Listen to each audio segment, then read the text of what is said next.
primeiros 5. E eu fiquei de conversar com vocês hoje sobre linha internacional de mudança de data. Vamos então falar do que falta. Um pouquinho mais de fuso, e aí sim, falaremos também de escala e de projeções cartográficas. Vamos começar com um exemplo? Um teste bem simples, para você ver que não há nenhum bicho de 7 cabeças envolvendo questões em que haja viagens de alguém se deslocando entre um fuso e outro.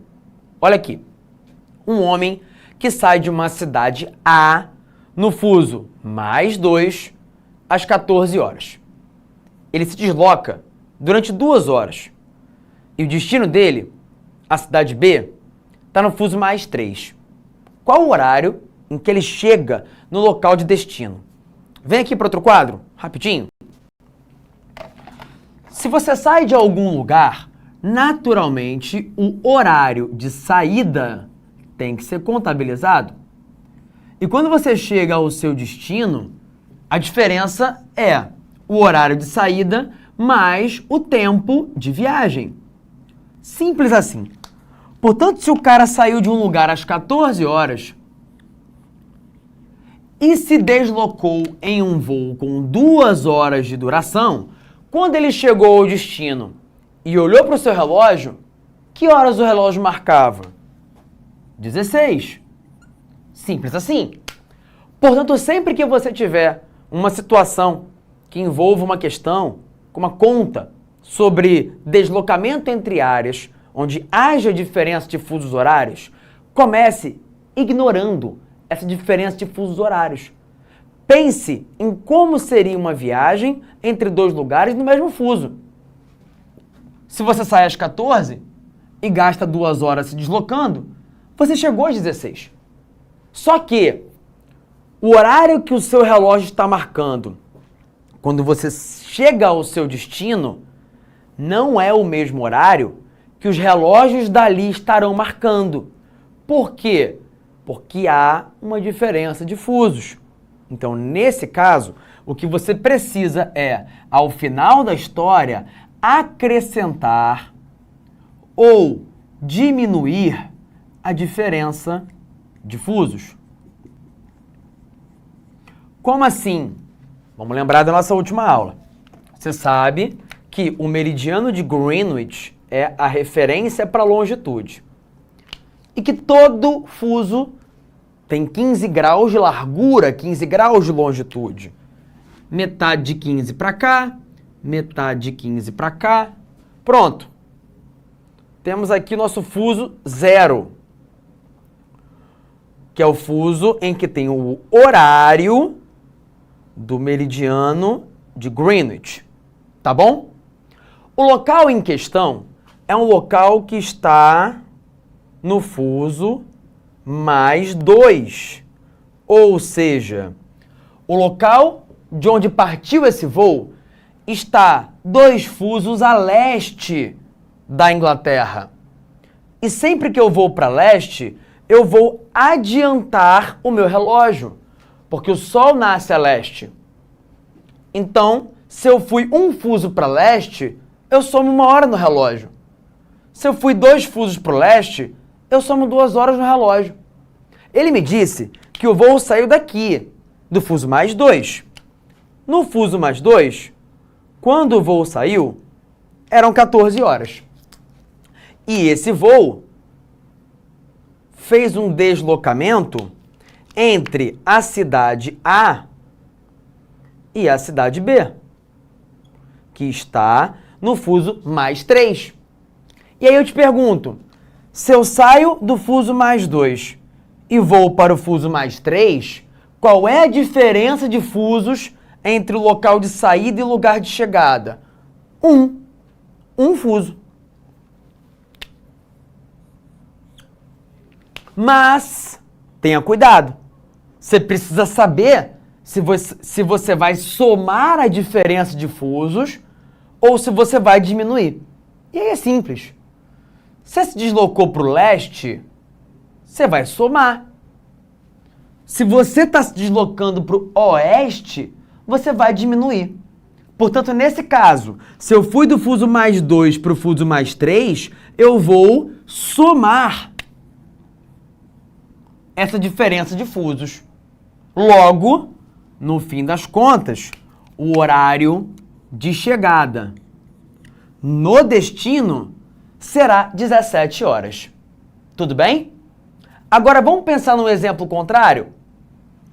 Se eu saísse às 14 horas do fuso mais 3 da cidade B, me deslocasse 2 horas para a cidade A, no fuso mais 2, que horas eu olharia no meu relógio quando chegasse ao meu destino? Se eu saí às 14 e gastei 2 horas, 16. Só que nesse caso, eu teria me deslocado um fuso para oeste. Então eu teria que diminuir a diferença de fusos. Aí o resultado final seria 15 horas, ao invés de 17. Difícil? Não é, né? Então essa é a premissa básica de uma conta que envolva viagens com fusos horários. Tudo bem? Voltando aqui para o nosso outro quadro, vamos para um outro exemplo, em que agora eu não estou te dando o fuso, estou te dando a longitude. Caramba, e agora não sei fazer, sabe?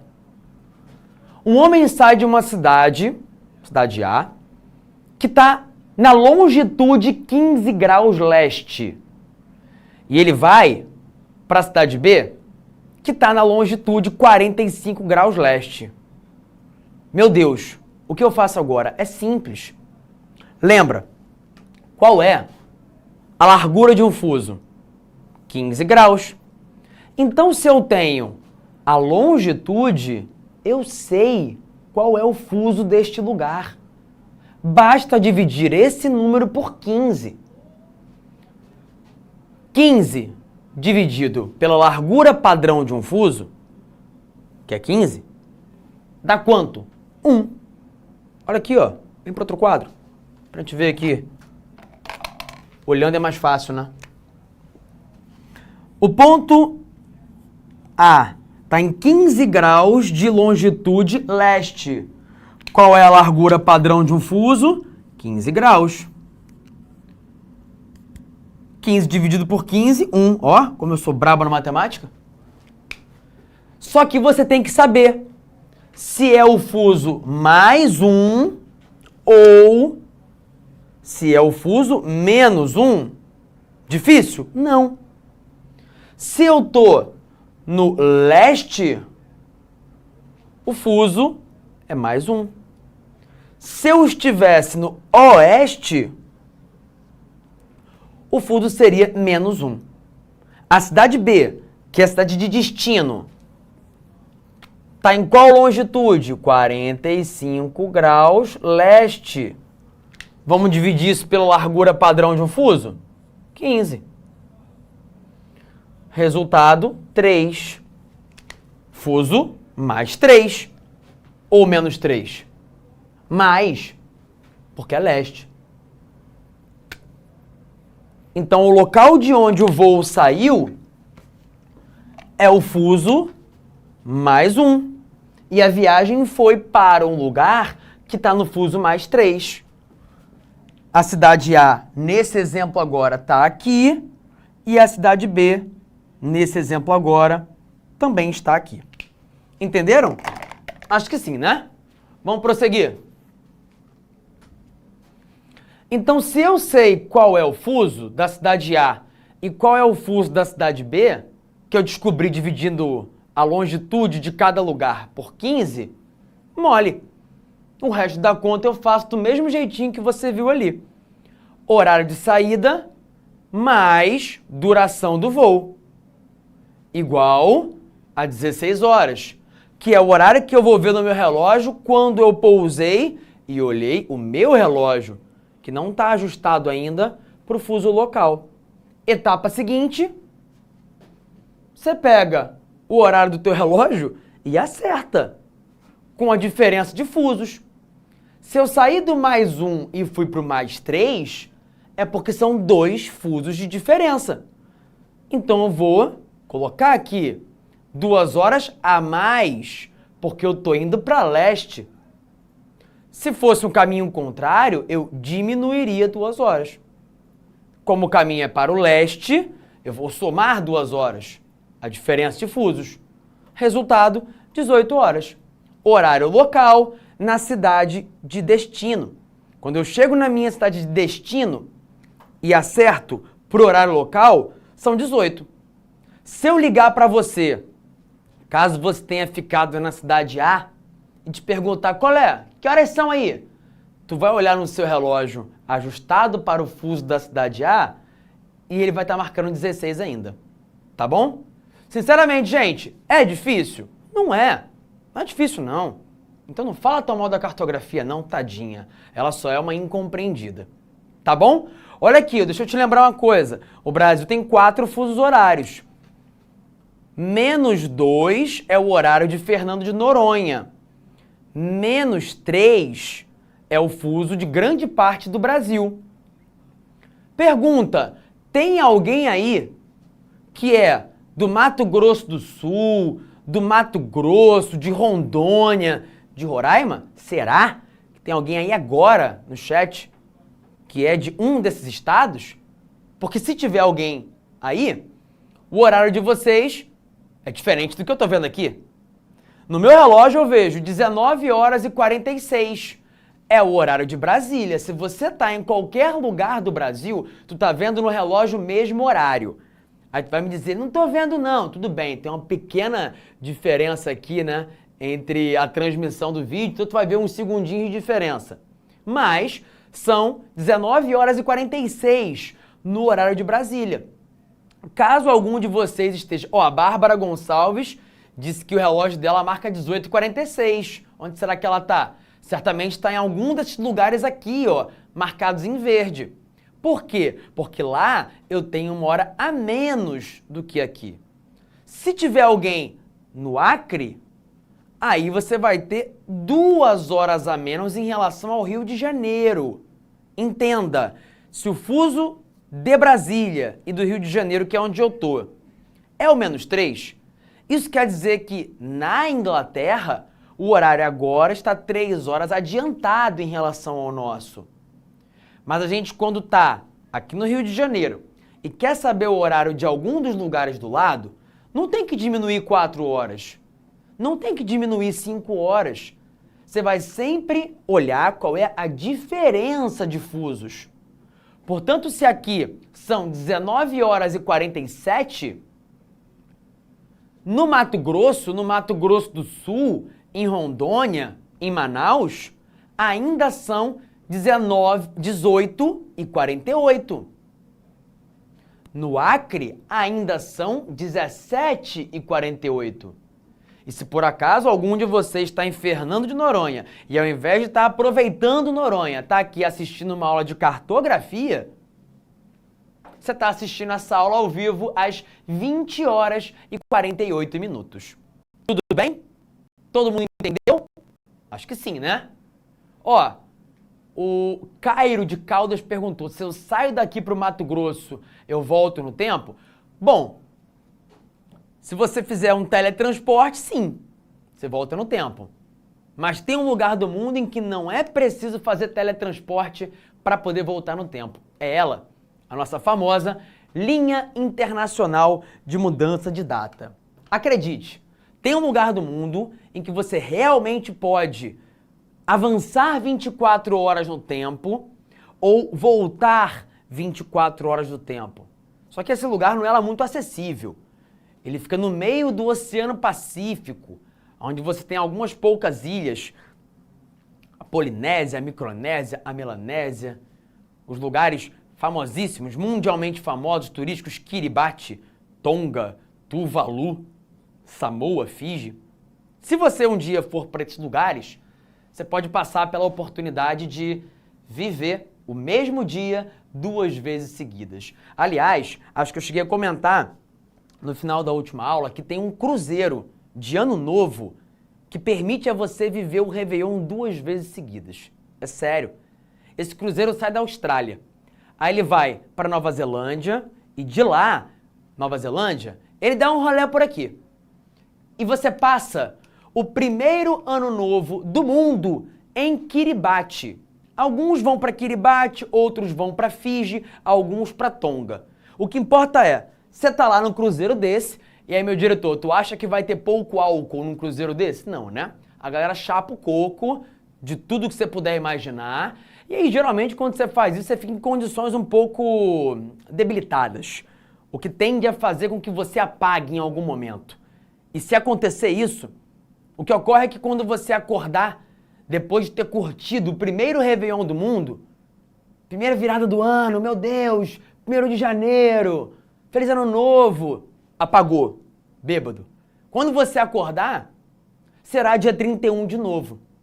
Por quê? Porque enquanto você dormia bêbado, deitado na sua própria baba ali no chão, o navio se deslocou e passou para o outro lado da linha internacional de mudança de data. É bem provável que ele dê uma paradinha aqui em Samoa, para que você possa de novo curtir um Réveillon, com esse curtíssimo intervalo de 24 horas. Então, caso vocês um dia tenham dinheiro sobrando, façam essa viagem. Peguem esse cruzeiro de ano novo para poder curtir 2 Réveillons seguidos. Pelo menos você vai ter uma história para contar ao longo da tua vida para muitas pessoas por aí. Mas beleza, vamos entender o porquê? Vamos entender que doideira é essa? Como é que pode haver um lugar em que você mude 24 horas no tempo num intervalo tão curto? Vamos lá para o nosso outro quadro. E aí eu quero que vocês me ajudem. Me ajuda! Vocês lembram? Claro que lembram, né? Depois de um mês consecutivo ouvindo Me Ajuda, não tem como você esquecer. Então, no espírito do Me Ajuda, eu quero que vocês aí respondam, em voz alta ou não, mas eu quero sentir a energia de vocês respondendo as perguntas que eu vou fazer. Meridiano de Greenwich, 0 grau de longitude. 15 graus de largura é o fuso em que esse meridiano está no meio. Metade para cá, metade para cá. Beleza. Então, fuso 0. Esse é o fuso 0, o GMT. A gente está em qual fuso aqui no Rio de Janeiro mesmo? -3. Então, vamos desenhar aqui. Fuso -1. Fuso -2. Fuso -3. Nesse momento, no fuso -3, Rio de Janeiro, são 19 horas e 52 minutos. Boa, Valéria respondeu, Musa respondeu, show. Então, fuso -3. Eu vou arredondar, tá, gente? Para 20 horas, pode ser? Para ficar mais simples, para eu escrever menos. Deixa eu botar aqui em azul. Então, são 20 horas no fuso -3. Isso quer dizer que em Fernando de Noronha já são 21 horas.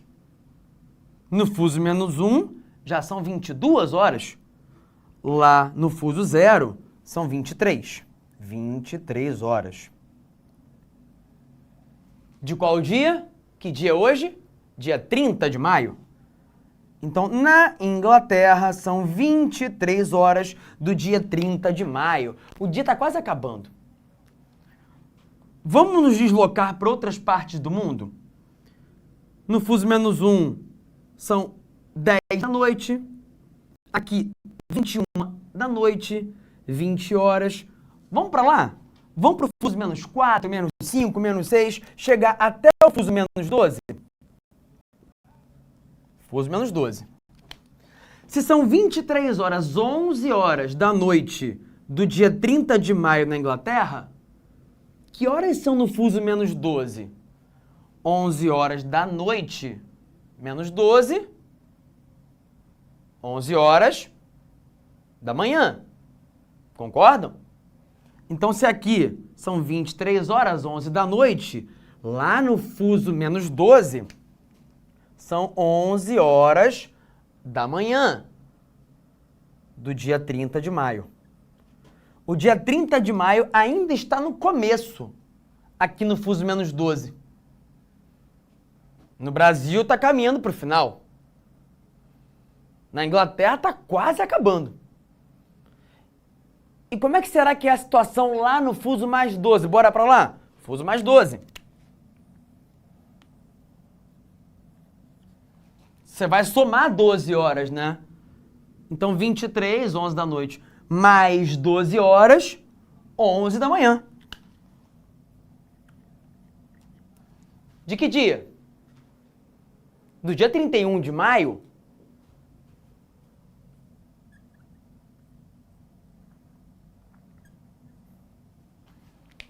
Olha que loucura! Tem um lugar do mundo em que o relógio e o calendário marcam 11 da manhã do dia 30. E tem outro lugar do mundo em que o relógio e o calendário já marcam 11 da manhã do dia 31. Estão mandando bem no chat aí, hein? Parabéns. Então, 11 da manhã do dia 31. Tá. Mas eles estão longe, né? Esse lugar aqui está super longe desse. Não. Esses lugares estão colados. Olha aqui, ó. Eu não trouxe o globinho hoje, né? Terra. Vamos abrir? Vamos botar o leste para cá e o oeste aqui? Ou seja, essa localidade está colada com essa. Isso quer dizer que se eu for dar um rolezinho aqui, eu vou sumir desse lugar. Quando eu passar por essa linha, eu vou sair aonde? Aqui. Que lugar é esse? Que fuso será? Que localidade será que eu tenho nesse fuso? Por exemplo, a Sibéria está aqui, na Rússia. E aqui, eu tenho um pedaço do Alasca, dos Estados Unidos. Ah, mas o Alasca nos Estados Unidos e a Sibéria na Rússia estão super afastados um do outro, né? Estão mesmo? Olha aqui. Então não. É porque a gente está habituado a ver o mundo desse jeito, botando o Alasca aqui e a Sibéria aqui. Mas se eu juntar, eu vou ver que a linha internacional de mudança de data está colada com a Sibéria, que está colada com o Alasca. Aí eu olho por uma outra perspectiva, se eu giro o mapa mundi, e vejo que a Sibéria e o Alasca estão colados um ao outro. Olha que loucura! Você vê a Sibéria nesse ponto do mapa, mas aqui o mapa está com outro ângulo. Aí você vê a Sibéria do lado de cá. A gente girou. Imagina que eu peguei um mousezinho, peguei a mãozinha, fui girando aqui, ó. O Alasca você vê geralmente aqui, mas aqui nesse mapa eu mudei a posição, tô vendo ele do outro lado. E aí, olha que doido. Nessa área entre a Rússia e os Estados Unidos, tem um lugar chamado Ilhas Diomedes. As Ilhas Diomedes ficam, cada uma, em um lado da linha internacional de mudança de data.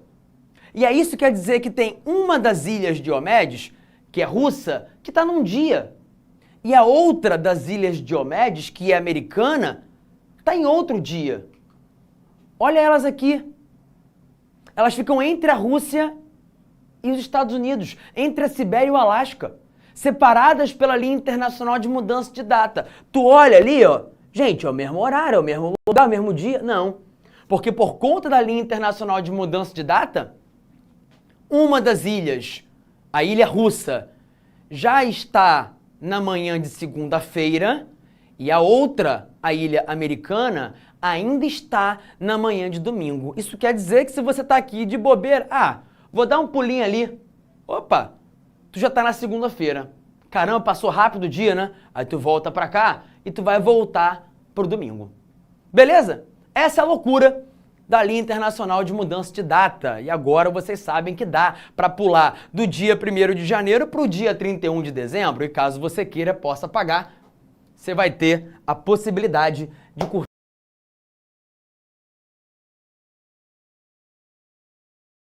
2 réveillons consecutivos. Tá bom? Acho que a gente conseguiu falar com tranquilidade desse tema, que é um tema que parece muito doido, mas creio eu que vocês conseguiram entender.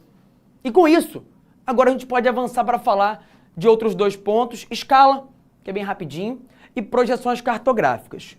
Gente, escala é super simples. Escala é a relação entre o tamanho de um objeto no mapa e o tamanho desse objeto no mundo real. Você vai concordar comigo. Todo mapa encolhe a realidade para que ela possa caber naquele desenho. Não faz nem sentido você ter um mapa do tamanho real de um lugar.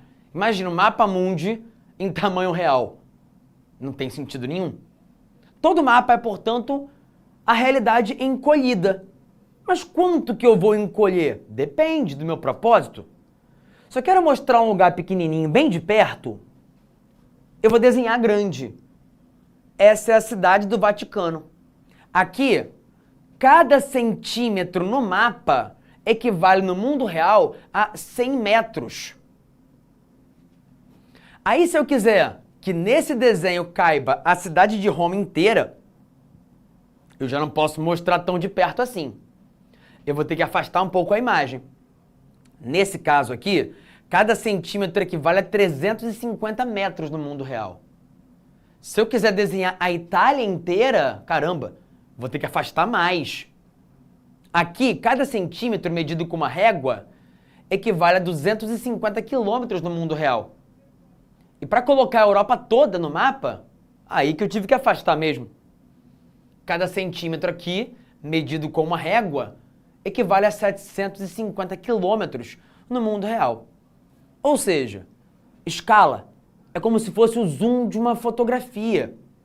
Se eu chego cada vez mais perto, você consegue ver, ó, minha pintinha aqui. Você consegue ver meu bigode que tá torto. Se tiver sujeira no dente, tu vai conseguir ver. Porque eu me aproximei muito de vocês. Então, essa é uma escala grande, em que você consegue ver muitos detalhes. Se eu tô com uma olheira, se eu tô com uma espinha, você vai conseguir ver, porque eu tô muito perto de vocês. Isso é escala grande. É a cidade do Vaticano. Mas se você quiser ver uma área maior, aí eu vou ter que me afastar. Repara, ó, já apareceu o desenhozinho da camisa. Meu topetinho agora aqui, ó, tá aparecendo. Viu que eu tentei segurar ele, né? Botei um gelzinho aqui, mas não adianta, aquele bichinho cai. Então, vou me afastando. E aí você vai conseguir, ó, já aparecem meus braços. Me afastei, aparece um pedaço maior do meu corpo. Agora eu tô aqui entrando num lugar onde não dá mais pra ir, né? Uma parede. Tá vendo como você agora consegue ver uma parte maior do meu corpo, uma área maior? Só que você não vê tantos detalhes. Você não consegue ver com tão boa resolução o charme desse filete de cabelo caindo. Se eu chegar bem perto, você consegue ver aqui, ó, quantos fios tem aqui, inclusive, né? De longe, você não vê tanto. Portanto, escala tem a ver com o quanto da realidade eu encolhi. Se eu quero ver um fenômeno global, eu quero ver o mundo inteiro no mapa, eu tenho que afastar muito. É uma escala pequena, porque eu não vejo muito detalhe. Quanto mais eu aproxime e dê detalhes, eu consigo ver um fenômeno mais de perto. Olha aqui, eu vejo as ruas de um lugar, Nazaré. É muito de perto. Então, se eu quero ver muitos detalhes e analisar um fenômeno local, eu vou usar um cartograma com escala grande, em que eu veja de perto alguma coisa. Agora, se eu quero olhar um fenômeno global ou nacional, eu vou olhar de longe. E aí eu vou usar uma escala pequena. Escala pequena, escala média, escala grande. Escala grande é aquela em que eu vejo de perto, em que eu vejo mais detalhes. Dá para ver os bairros de um lugar se eu olhar bem de perto, as ruas. Escala pequena é quando eu vejo poucos detalhes. Um mapa mundi tem a escala muito pequena. Então gravem isso, que a escala grande ou pequena tem a ver com o quanto de detalhes eu vejo. Nesse mapa não dá para ver muito detalhe, está muito longe. Aqui eu vejo mais detalhes, está pertinho, tá bom? Eu fui aproximando Minas Gerais para olhar o quadrilátero ferrífero e isso permite que eu veja mais detalhes. Porém, vamos à confusão. A escala pode aparecer de dois jeitinhos. Uma é a escala gráfica, que é o que você viu nas imagens anteriores. Ela é representada por uma barra, em que com uma régua, você pode medir cada pedacinho e você vai ver que naquele mapa ali vai ter 1 centímetro na régua. Aí ele vai te falar a quantos quilômetros ou metros no mundo real aquele pedacinho corresponde. No mapa em que eu tenha uma escala dessa no cantinho, o que ele está me dizendo? Que cada pedacinho que eu meça ali e veja que tem 1 centímetro no mapa, equivale a 3 quilômetros no mundo real. É, ó, regra. É isso aí, galera. Neologismo, né? 2 centímetros terão 6 quilômetros no mundo real. 3 centímetros terão 9 quilômetros no mundo real. Essa é uma escala gráfica. Quando o mapa vem com isso, te facilita a vida para medir distâncias entre uma cidade e outra, com a régua. Quando o mapa vem com uma escala dessa, aí você confunde. E eu não quero que você confunda.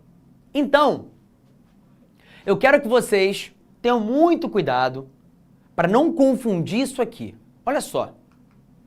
Quando eu digo que um mapa tem escala de 1 para 10 mil, é porque tudo que está ali é, na verdade, 10 mil vezes maior. Se eu digo que o mapa tem uma escala de 1 para 1 milhão, é porque tudo que está ali é, na verdade, 1 milhão de vezes maior. Então, essa escala é muito menor. Divide 1 por 1 milhão. Númerozinho muito pequeno. Escala menor. Divide 1 por 10 mil. Vai dar um número bem maior. A escala é maior. Então tenha muito cuidado. Quanto maior for esse número aqui, isso quer dizer que eu encolhi mais a realidade. Quanto maior for o denominador, isso quer dizer que a área real foi diminuída muito mais. Então não vou ver muito detalhe. Eu olho para um lugar com uma escala 1 para 1 milhão, está de longe. Eu olho para um lugar com a escala 1 para 10 mil, está de perto. Por isso que a escala 1 para 10 mil é grande e a escala 1 para 1 milhão é pequena. Tá bom? Entendido isso? A gente vai pular aqui para deixar o cálculo de escala para depois, porque não costuma ser cobrado isso muito não. E eu tenho a impressão de que vocês aprendem isso em matemática. Aliás, caiu uma questão disso em matemática no Enem de 2 anos atrás, se eu não me engano. E uma galera acertou e veio falar para mim que acertou por causa das aulas de geografia. Vamos falar disso sim, tá? Vou falar rapidinho. Imagina o seguinte, que você tem essa questão para resolver. Ele te fala que a distância real entre duas cidades é de 120 quilômetros e que no mapa a distância entre elas medida com uma régua é de 6 centímetros. Aí ele te pede a escala. O que é que você faz? Regra de 3. Regra de 3 é aquilo que de mais importante você precisa saber na matemática para a vida. Ela salva e muito. Se você sabe que a distância real é de 120 quilômetros e a distância no mapa é de 6 centímetros, você tem tudo que você precisa para fazer a tua regra de 3. Olha aqui. A escala é sempre 1 para alguma coisa. Por exemplo, 1 centímetro no mapa equivale a 2 milhões de centímetros na realidade. 1 centímetro no mapa equivale a 20 milhões de centímetros no mundo real. Então a escala é sempre 1 para alguma coisa. Por isso, monta a sua regra de 3. Você sabe que nesse mapa, 6 centímetros equivale no mundo real a 120 quilômetros. Então, 1 centímetro equivalerá a quanto? Não sei. Vou saber agora, fazendo a regra de 3. Mas você tem que ter cuidado. Olha aqui, ó. Unidades de medida diferentes. Tem que converter. Vou converter 120 quilômetros para centímetros. Como é que você faz isso? Acrescentando 5 zeros. Não é difícil, não. Vem cá rapidinho. 1 metro tem quantos centímetros? Você sabe. 100 centímetros. E 1 quilômetro tem quantos metros? 1000 metros. Isso é básico. Todo mundo tem que saber, né? 1 metro é o mesmo que 100 centímetros e 1 quilômetro é o mesmo que 1000 metros. Mas converter quilômetro para centímetro você não está acostumado. Mas sabendo isso aqui é fácil. Se 1 quilômetro vale 1000 metros e 1 metro vale 100 centímetros, para passar de quilômetro para centímetro, É só eu acrescentar 1, 2, 3, 4, 5 zeros. 1, 2, 3, 4, 5 zeros. Ou seja, 1 quilômetro equivale a 100 mil centímetros. Tá bom? Bora voltar? Fiz aqui a minha conversão. Agora está tudo em centímetros. Posso fazer a regra de 3. 6 vezes x, 6x. 1 vezes 12 milhões, 12 milhões. Joguei o 6 para cá dividindo. 12 milhões dividido por 6, 2 milhões. Ou seja, a minha escala é de 1 para 2 milhões. Tá bom? Agora vamos fechar a aula falando de projeções de mapas que podem ser incomuns em relação ao que você está acostumado a ver. Você certamente não está habituado a ver o mundinho desse jeito, porque essa é uma outra perspectiva, um outro ponto de vista em relação ao nosso planeta. Australiocêntrico. A gente está habituado a ver o mundo pela perspectiva eurocêntrica. Do mesmo modo, você, por outro lado, está muito acostumado a ver o mundo assim, desse jeito. Um jeito que te engana, porque mostra alguns lugares muito maiores do que eles realmente são. Por isso, todo mapa representa uma perspectiva, um ponto de vista. Esse mapa representa um ponto de vista diferente desse mapa aqui. Aliás, falando em ilusão de ótica, em perspectiva, em ângulo de observação, quando você olha para a América do Sul ou para a América aqui, você pode não ver nada demais. Quando você olha para a América aqui, você pode não ver nada demais. Ah, só tá ao contrário, né?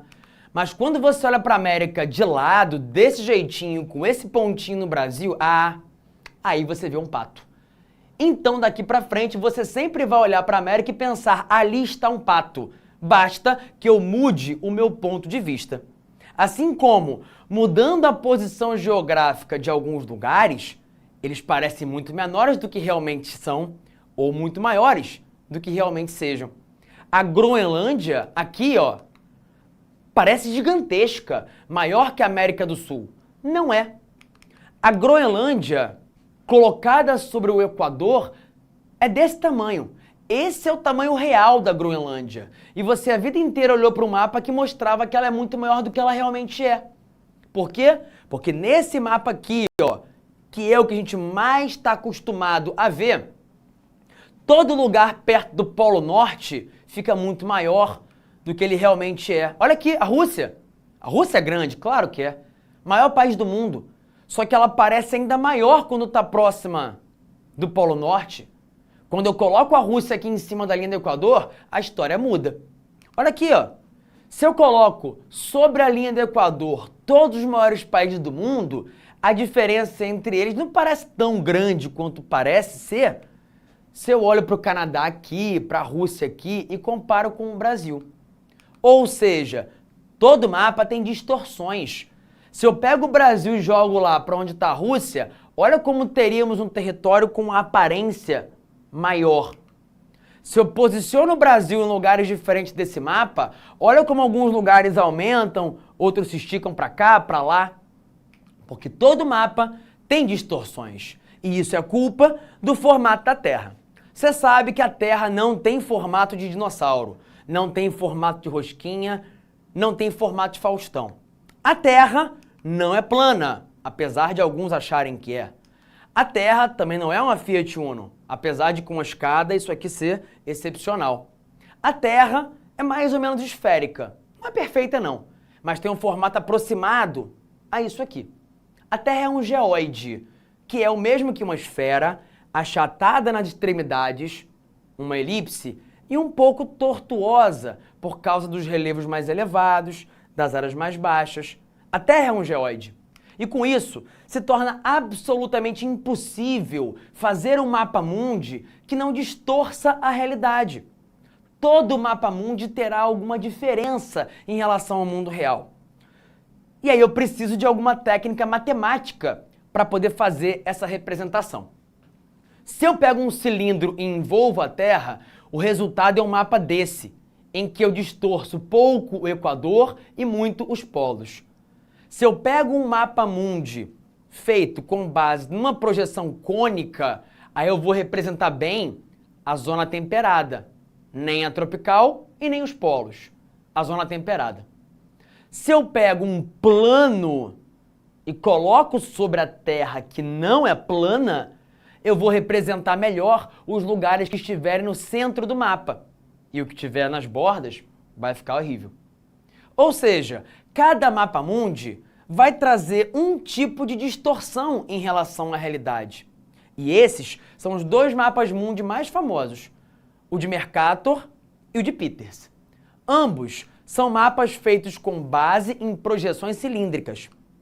A diferença é que esse se preocupou em criar um mapa para navegação. Ele mantém as formas e os ângulos, mas distorce o resto. Esse é um mapa criado muito depois, nos anos 70, para poder mostrar para as pessoas que a América do Sul e a África eram muito maiores do que elas aparentavam ser. Conclusão, a gente tem um mapa que tem uma perspectiva, um formato diferente.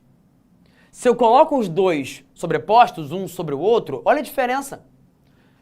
Em verde, projeção de Peters, cilíndrica, e em contorno preto, a projeção de Mercator, também cilíndrica. Só que uma delas, a de Mercator, essa aqui, é cilíndrica e conforme, feita para manter os ângulos, para navegação. Essa é cilíndrica e equivalente, mantém a área, mas distorce todo o resto. Essa é a imagem do símbolo da ONU, feita com base numa projeção plana, para poder, teoricamente, representar bem todos os lugares do mundo. O que não é possível, porque sempre haverá algum tipo de distorção.